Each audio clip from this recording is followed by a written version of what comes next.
उद्धव मोहि ब्रज बिसरत नाही। वैसुर भी वै बछ दोहिनी। वैसुर भी वै बछ दोहिनी। खरिक दुहावन जाहि। उद्धव मोहि ब्रज बिसरत नाही। गुड मॉर्निंग क्लास, कैसे हैं आप सब। स्वागत करते हैं आपका हम इस सेशन में। आज हम आप लोगों के लिए लेकर आए हैं यूपी बोर्ड कक्षा 11 हिंदी विषय के काव्यखंड के अंतर्गत संकलित सूरदास जी द्वारा रचित सूर सागर नामक ग्रंथ से संकलित भ्रमर गीत इस शीर्षक के अवतरणों की व्याख्या। देखिए, भ्रमर गीत को पढ़ने से पहले हम लोग थोड़ा भ्रमर गीत के विषय में जान लेते हैं। देखिए, आप सब जानते हैं कि जब भगवान श्री कृष्ण ने मथुरा को प्रस्थान किया तो सबसे यही कहकर गए थे कि हम जल्दी ही वापस आ जाएंगे, परंतु जीवन पर्यंत नहीं लौटे। उनसे प्रेम करने वाले ब्रज के समस्त जन गोपिकाएं विरह में व्याकुल रहती थीं। उन्हीं को सांत्वना देने के लिए भगवान ने उद्धव को गोकुल भेजा। उद्धव मथुरा में थे, उन्हें अपने ज्ञान का गर्व था, थोड़े बहुत पहुँचे ज्ञानी भी थे वे। श्री कृष्ण ने उनके ज्ञान के गर्व का खंडन करने के लिए उन्हें कहा कि वे अपने महान ज्ञान का उपदेश गोपियों को भी प्रदान करें। यदि गोपियां मधुर भक्ति को छोड़कर योग तथा ज्ञान का पथ ग्रहण कर लें तो उद्धव के ज्ञान की सार्थकता सिद्ध हो जाएगी। उद्धव गोपियों के पास गए। अब क्योंकि उद्धव को श्री कृष्ण ने भेजा है, ऐसा जब गोपियों ने जाना तो गोपियों के सम्मान के पात्र बन गए उद्धव। लेकिन उनके उपदेशों को सुनकर गोपियों को लताड़ने और चिढ़ाने की इच्छा हुई। इसी बीच उन्होंने वहां एक मधु का लालची, मधु का लोभी भ्रमर देखा। उन्हें अचानक सूझी और वे उस भ्रमर को संबोधित करके उद्धव को कोसने लगीं। अनेक प्रकार से वो गोपांगनाएं उद्धव के ज्ञान का मर्दन करने लगीं और उन ज्ञानी उद्धव को भी रसमयी मधुर भक्ति की ओर प्रेरित करने लगीं। अब बताइए, वे उद्धव ज्ञान का उपदेश देने गए थे और अब प्रेम का उपदेश सुनने लगे। इन्हीं गोपियों और उद्धव के संवाद को ही सूरदास जी ने भ्रमर गीत का नाम दिया है। यानी भ्रमर को उपालंभ का पात्र मानकर, उपालंभ बोलते हैं उलाहना को, शिकायत को, तो भ्रमर को शिकायत का पात्र मानकर चलने वाली कथानक रूढ़ि को ही साहित्य में भ्रमर गीत के नाम से जाना जाता है। यह श्री कृष्ण कथा का अविभाज्य अंग है। सर्वप्रथम इसका उल्लेख श्रीमद् भागवत महापुराण में हुआ। वात्सल्य सम्राट सूरदास जी ने उसे वहीं से ग्रहण करके अपनी प्रतिभा और काव्य कला से सजाया। भागवत में वर्णित भ्रमर गीत को अपने सिद्धांतों और विचारों के अनुसार परिवर्धित करके सूरदास जी ने साहित्य को भ्रमर गीत नामक ऐसी अनूठी वस्तु प्रदान की जिसकी निरंतर परंपरा आधुनिक काल तक चली आ रही है। सूरदास के भ्रमर गीत में श्री कृष्ण द्वारा उद्धव को गोकुल भेजने का दो उद्देश्य था। पहला, नंद, यशोदा, ब्रज के लोग और गोपिकाओं को सांत्वना देना। दूसरा, उद्धव के ज्ञान के अभिमान को दूर करना, यानी उद्धव का ज्ञान गर्व दूर करना। दो उद्देश्यों की पूर्ति के लिए भगवान श्री कृष्ण ने उद्धव को भेजा था। तो विरह का, वेदना का, वियोग का, ज्ञान और भक्ति का अनूठा संगम है यह भ्रमर गीत। एक ऐसा वृत्तांत जहाँ ज्ञान चुप्पी साध लेता है, जिसके आगे योग के सारे तर्क विफल हो जाते हैं। शेष कुछ रह जाता है तो वह है केवल भक्ति और संपूर्ण समर्पण। भ्रमर गीत के उद्धव गोपी संवाद में वाग विदग्धता का बड़ा विकसित रूप दिखाई पड़ता है। अपने ज्ञान के गर्भ में चूर उद्धव को गोपियों के प्रत्युत्तरों ने वाग विदग्ध कर दिया है।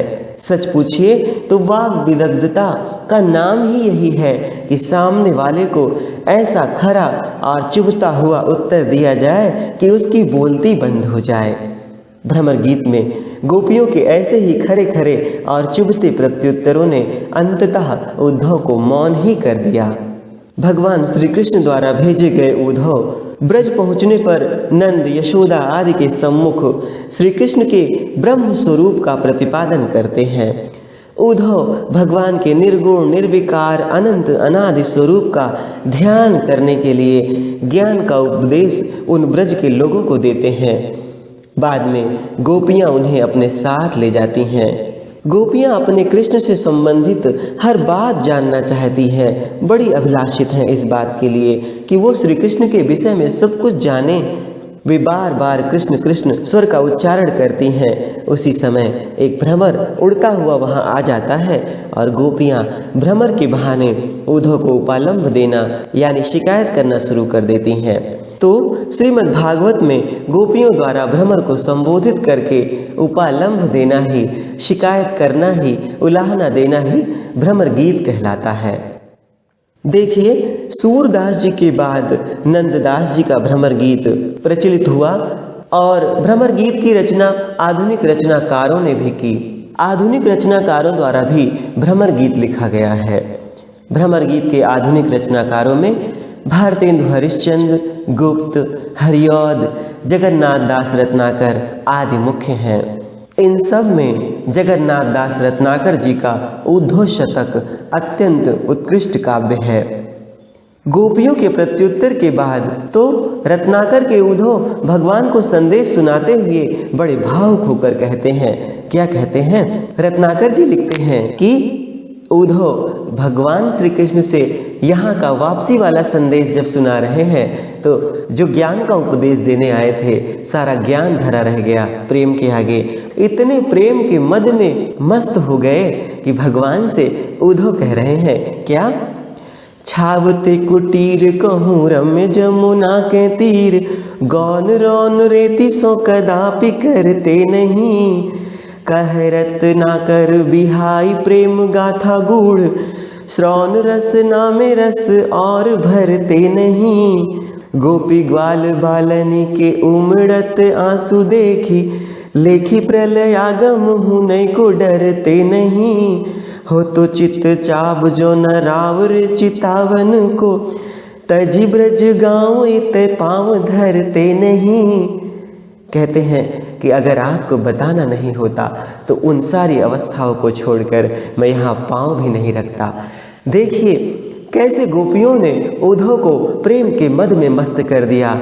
जिन उद्धव को अपने ज्ञान का बहुत अभिमान था, गोपियों ने अपने प्रेम भाव से उनके ज्ञान के अभिमान का मर्दन कर दिया। ज्ञान और योग का संदेशा लेकर गए थे उद्धव और प्रेम के मद में मदमस्त होकर लौटे। बीच बीच में कभी कभी तो गोपियां बहुत खींच जाती थीं उद्धव से। भारतेंदु जी की गोपियां तो यहाँ तक कह देती हैं उद्धव को कि उद्धव जु सुधो गहो वही मार्ग, ज्ञान की तेरे जहाँ गुदरी है। को नहीं सिख मानी है हाँ, एक शाम की प्रीति प्रतीति खरी है। ये ब्रजबाला सबैक सी, हरिचंद्र जुमंडली ही बिगड़ी है। एक जो हो ये तो ज्ञान सिखाइए, कूपही में यहाँ भांग परी है। वो गोपियां कहती हैं कि हे उद्धव, तुम सीधे से वही मार्ग का अनुसरण कर लो जहाँ तुम्हारे ये ज्ञान की गुदड़ी है, जहाँ तुम्हारे ये ज्ञान का भंडार है, जहाँ तुम्हारे ये ज्ञान का खजाना है। यहाँ की सारी ब्रजबालाएं एक सी हैं और सभी श्री कृष्ण से प्रेम करने वाले हैं। यहाँ कोई एक नहीं बिगड़ा है, जिसको समझा के आप उसको योग सिखा ले जाएंगे। यहाँ तो गोपियों की पूरी मंडली ही बिगड़ी हुई है। हे उद्धव, किसी एक को होता तो आप ज्ञान सिखा ले जाते, आप योग सिखा ले जाते, लेकिन उद्धव यहाँ तो समूचे कुएं में भांग पड़ी हुई है। यानी यहाँ हर कोई, हर गोपांगना भगवान कृष्ण के प्रेम में मदमस्त है, आप उसको योग सिखा ही नहीं सकते। इस भ्रमर गीत के पद अत्यंत भावुक और अनुराग से भरे हुए हैं। सारा ज्ञान प्रेम के आगे धरा रह जाता है। गोपियों ने अपने प्रेम के तर्क वितर्क से उद्धव के ज्ञान को धराशाही कर दिया। अब चलिए चलते हैं पदों की व्याख्या की ओर। देखिए, हम लोग एक सेशन में इस भ्रमर गीत के 2-3 पदों की व्याख्या को देखेंगे।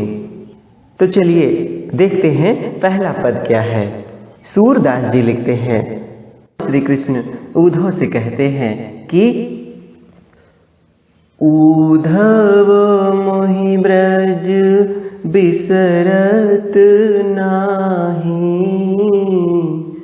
उद्धव मोहि ब्रज बिसरत नाही, हंस सुता की सुंदर कगरी, हंस सुता की सुंदर कगरी, अरु कुंजन की छाही, उद्धव मोहि ब्रज बिसरत नाही, वै सुर भी वै बछ दोहिनी, वै सुर भी वै बछ दोहिनी, खरिक दुहावन जाही, उद्धव मोहि ब्रज बिसरत नाही, ग्वाल बाल मिली करत कुलाहल, ग्वाल बाल मिली करत कुलाहल, नाचत गही गही बाही, उद्धव मोहि ब्रज बिसरत नाही, यह मथुरा कंचन की नगरी, मणि मुक्ता हल जाही, जबहि सुरती आवती वा सुख की, जबहि सुरती आवती वा सुख की, जिये उमगत तन नाही, उद्धव मोहि ब्रज बिसरत नाही, अनगन भांति करी बहुलीला, जसुदानंद निबाही, सूरदास प्रभु रहे मौन हुए, सूरदास प्रभु रहे मौन हुए, यह कही कही पछताही, उद्धव मोहि ब्रज बिसरत नाही, उद्धव मोहि ब्रज बिसरत नाही। कितनी करुणा भरी है इस पद में, क्या बात है। जिनकी चिंता स्वयं यदुनाथ करें, जिनके बारे में स्वयं यदुनाथ को दुख हो, ऐसे ब्रजवासी धन्य हैं। आइए एक एक लाइन का अर्थ लेंगे, शब्दार्थ लेंगे। ऊधो यानी ऊधो, मोह यानी मुझको, ब्रज यानी गोकुल, बिसरत यानी भूलना।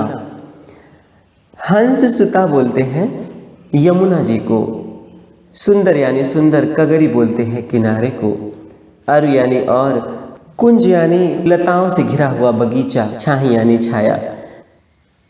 देखिए, जब उद्धव गोकुल गए हैं और गोकुल से वापस आकर श्री कृष्ण से गोपियों की उस मार्मिक अवस्था का वर्णन करने लगते हैं तो भगवान को भी ब्रज की स्मृति हो जाती है, ब्रज की वो मधुर स्मृति हो जाती है जो अभी उनके साथ कुछ दिन पहले गुजरा हुआ था। वे उद्धव से कहते हैं कि उद्धव मोहि ब्रज बिसरत नाही, हे उद्धव मुझे ब्रज भूलता नहीं है, मुझसे ब्रज की वो याद भुलाई नहीं जाती है उद्धव।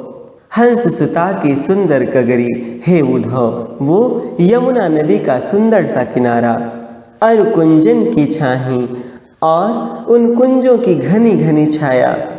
और आगे कहते हैं वह सुरभि वह बच्छ दोहिनी, सुरभि बोलते हैं गाय को, बच्छ यानी बछड़ा, दोहिनी यानी जिसमें दूध दुहा जाता है ऐसा कोई समर्पित बर्तन यानी दुहने की मटकी कह लीजिए, और खरिक बोलते हैं जहाँ गाय रहती हैं। तो लगभग शाम को सब लोग एक साथ वो दोहिनी लेकर जहाँ सबकी गाय बांधी रहती हैं, जिसको खरिक बोलते हैं यानी बाड़ा, जहाँ सभी गाय इकट्ठा होती हैं, वही सब लोग गाय का दूध निकालने एक साथ जाते हैं। तो भगवान उद्धव से कह रहे हैं कि हे उद्धव वो गायों के बछड़े, वो दोहिनी और वो गौशाला में, वो बाड़े में गाय को दुहने के लिए जाना मुझसे भुलाया नहीं जाता, मुझे भूलता नहीं है। कहने का मतलब है भगवान कहते हैं कि हे उद्धव वो यमुना नदी का सुंदर किनारा, वो कुंजों की दिव्य छाया, वो गाय, वो बछड़े, वो दुहने की मटकी, वो गाय दुहने के लिए बाड़े में जाना, गौशाला में जाना मुझे भूलता नहीं है। ग्वाल बाल मिल करत कुलाहल, नाचत गही गही बाही। देखिए, गही गही में पुनरुक्ति प्रकाश अलंकार है। तो भगवान उद्धव से कहते हैं कि बचपन में हम सब ग्वाल बाल मिलकर कोलाहल करते थे और नाचत गही गही बाही, हम लोग एक दूसरे की बाहें पकड़कर नृत्य करते थे। हे उद्धव ये सब मुझे भूलता नहीं है। यानी हम लोग इतना साथ रहते थे कि सारा दिन ऐसे बीत जाता था कि पता ही नहीं चलता था। हे उद्धव वो सुख मुझे भूलता नहीं है, वो स्मृति मुझे बार बार बेचैन किए जाती है। और आगे कहते हैं कि यह मथुरा कंचन की नगरी, मन मुक्ता हल जाही। हे उद्धव यद्यपि यह मथुरा कंचन की नगरी है, सोने की नगरी है, यानी यहाँ सोने चांदी इत्यादि की कोई कमी नहीं है। मणि मुक्ताहल जाहि, मणि बोलते हैं मणि को, मुक्ताहल यानी मोती, यहाँ मणियों की, मोतियों की कोई कमी नहीं है उद्धव। यहाँ तो रत्नों और मोतियों के मानो ढेर लगे हुए हैं, किंतु जब ही सुरति आवति वा सुख की, सुरति बोलते हैं स्मृति को, वाह यानी उस, आवति यानी आना, जिये बोलते हैं हृदय को, उमगत यानी उमड़ना, तन बोलते हैं शरीर को। तो भगवान उद्धव से कह रहे हैं कि हे उद्धव यद्यपि ये मथुरा सोने की नगरी है, यहाँ रत्नों और मोतियों इत्यादि के तो मानो ढेर लगे हुए हैं, फिर भी हे उद्धव जब मुझे ब्रज के सुखों की याद आती है, मुझे ब्रज के उन पुरानी बातों की याद आती है, तो मेरा हृदय उमड़ने लगता है, जी उमगत, मेरा हृदय उमड़ने लगता है, तन नाही। और उस समय ऐसा प्रतीत होता है कि जैसे मेरा शरीर मेरा नहीं है, मुझे मेरे शरीर की सुध बुध ही नहीं रहती उस समय। क्या बात है। भगवान के कहने का भाव है कि यद्यपि यहाँ सर्व सुख है मथुरा में, लेकिन वो सुख कहीं और बढ़कर था। जब ब्रज के सुख की याद भगवान को आती है, ब्रज की उन पुरानी बातों की स्मृति हो जाती है, तो उसके आगे एक कंचन की नगरी बहुत नीरस दिखाई देती है, कुछ भी अच्छा नहीं लगता। कहने का भाव है कि भगवान जब ग्वाल बालों के साथ मिलकर नाचते कूदते थे, मनोरंजन करते थे, तो उन्हें बड़ा अच्छा लगता था। इतना प्रेम उन्होंने वहाँ पाया कि क्या कहना। उस प्रेम के आगे ये सोने की नगरी का सुख सब फीका लगता है। भगवान आगे कहते हैं कि अनगन भांति करी बहुलीला जसुदानंद निबाही। अनगन यानी अनगिनत, भांति यानी प्रकार, जसुदानंद यानी यशोदानंद, निबाही यानी निर्वहन किया, सहन किया। तो भगवान कहते हैं कि हे उद्धव, मैंने वहाँ अनेक प्रकार की लीलाएं की, तरह तरह की क्रीड़ाएं की मैंने वहाँ, और उन सब को माता यशोदा और बाबा नंद ने सहन किया। कहने का मतलब मेरी जो क्रीड़ाएं नटखट होती थी, यानी जो कष्टकारी भी होती थी, उन सब को नंद बाबा ने और यशोदा ने सहन किया। और आगे कहते हैं, सूरदास प्रभु रहे मौन हुए, यह कही कही पछताही। सूरदास जी कहते हैं इतना कहते कहते तो भगवान मौन हो गए, यानी कह लीजिए कि वाणी रुक गई, अब और बोला नहीं जाता। कहते हैं सूरदास प्रभु रहे मौन हुए। सूरदास जी कहते हैं कि इतना कहते कहते तो भगवान मौन हो गए, यह कही कही पछताही। और ये सारी बातें कह कह कर पछता रहे थे, पश्चाताप कर रहे थे कि उन्होंने ब्रज क्यों छोड़ा, इसलिए पछता रहे थे। यानी ब्रज को छोड़कर भगवान इतने व्याकुल हैं, इतने दुखी हैं कि जब वहाँ की स्मृति आती है तो उनका हृदय उमड़ने लगता है, मन व्याकुलता से भर जाता है, मन वहाँ के लोगों से मिलने के लिए लालायित हो जाता है। और उतने समय तो भगवान को मानो अपने शरीर की शुद्ध बुद्धि ही नहीं रहती, ऐसा समझें। कितना वियोग है इस पद में। देखिए, इसमें भाषा ब्रज है, छंद इसका गेय पद है, और अलंकारों में आपको अनुप्रास अलंकार सहज ही दिखाई दे रहा है, और साथ साथ विरोधाभास अलंकार भी प्राप्त हो रहा है। प्रिय विद्यार्थियों, अब इस पद की व्याख्या यही समाप्त होती है। आज के सेशन के लिए बस इतना ही। आपको ये वीडियो कैसा लगा हमें अवश्य बताएं, और अपने सहपाठियों के साथ इसे साझा भी करें। अब आपसे विदा लेकर चलते हैं, मिलते हैं भ्रमर गीत के अन्य पदों की व्याख्या को लेकर अगले वीडियो में। धन्यवाद।